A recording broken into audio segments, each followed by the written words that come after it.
Bom, primeiro, seguro de moto, seguro de barco, seguro de jet ski não é obrigatório que nem o de carro. Não existe uma obrigação por parte da legislação da Flórida que lhe exija ter seguro. Então, tem inúmeras pessoas que não têm. E isso aí tem uma maneira de você pensar diferente. Vou lhe dar um exemplo prático. Eu tenho um barco. E no meu barco eu tenho seguro para uninsured boaters, que é exatamente aquele mesmo caso lá do carro que bateu e não tinha seguro. Se eu sei que inúmeras pessoas que vão estar ali no mar, no lake, onde você vai estar utilizando teu barco, eu sei que a grande maioria não tem, porque não é obrigatoriedade, eu quero me assegurar. Cara, e é tão barato o seguro de liability de barco, o pessoal não tem noção. De moto também. O barco ele passa a ser mais caro dependendo do tamanho, né? Quanto maior, mais custo, mais valor, consequentemente ele é mais caro. Mas, assim, extremamente recomendado. Tem um caso curioso de um cara que comprou um barco a um conhecido, né? Financiou um pedaço do barco, só que era menos que 40% do que ele estava financiando. E ele decidiu fazer um seguro parcial e não total. O barco dele é um barco grande, tinha 34 pés e ficava na água. Tiveram um período de chuvas aqui em Miami durante, sei lá, acho que uns 5, 6 dias consecutivos. Chuvas e ondas fortes. Anterior às chuvas, o barco dele, nessa questão de ficar no dock, o cara amarrou o barco errado, o barco ficou batendo numa barreira de concreto que tinha, acabou causando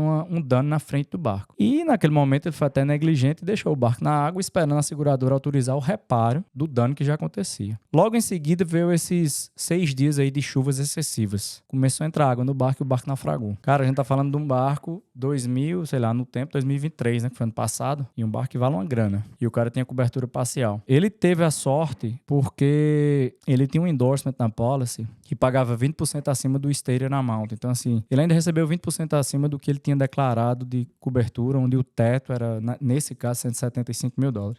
Ou seja, chegou a receber ainda 210, mas o barco valia bem mais que isso, ainda tomou um prejuízo. Então, assim, não subestimem o que pode acontecer na água. A gente vê casos aqui de acidentes de barco. Eu sou uma pessoa que sou extremamente meticulosa quando eu tô na água. Porque, assim, beleza, você sabe como você tá pilotando, como você tá, né, trafegando ali. E as outras pessoas? A gente vê gente passando, adolescente passando em jet ski, em alta velocidade. Então, assim, pô, barco, jet ski, essas coisas aquáticas não tem freio, cara. Então, se a pessoa que estiver lá pilotando não tiver essa consciência, muitas vezes bêbado. Então, assim, eu sou meio assustado com o seguro, prefiro pagar pelo excesso, né, do que pecar pela falta. Então, eu tenho minhas coisas asseguradas. Não deixa de ser um bem, né? Então...